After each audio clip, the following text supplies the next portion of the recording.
Printed Computerized Voters List o PCVL, ipinaskil na sa iba't ibang COMELEC offices sa Pangasinan. Sundan sa report. Ipinaskil na sa harap ng COMELEC offices sa Pangasinan ang Printed Computerized Voters List o PCVL. Malaking tulong ito para sa mga botante na makita ang kanilang mga pangalan at kung saang presinto sila boboto sa araw ng eleksyon. Oo, para malalaman mo lang kung saan ka pupunta. Oo, bubuto ka. Hindi na mahirapan. Oo, makikita mo na agad kung saan room mo. Oo. Bukod sa COMELEC offices, ipapaskil din ang PCVL sa mga pinto ng polling precinct. Sumailalim na rin sa voters education ang ilang aspirant para sa 2025 midterm elections.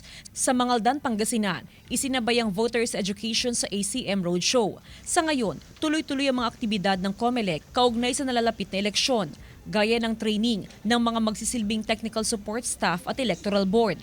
Mauuna dito sa Pangasinan yung tinatawag natin na technical support staff na sila yung magiging technicians natin. February 17 to 22. Mostly, kinuha natin sa DepEd. Then yung electoral board mag-start sa March 3 until 20 or 22. Nakaschedule sa February 11, 2025 ang pagsisimula ng campaign period para sa national position, habang sa March 28, 2025 naman ang simula ng campaign period para sa local positions. Kasama si Jing Dakanay, Jasmine Gabriel Galban, One North Central Luzon.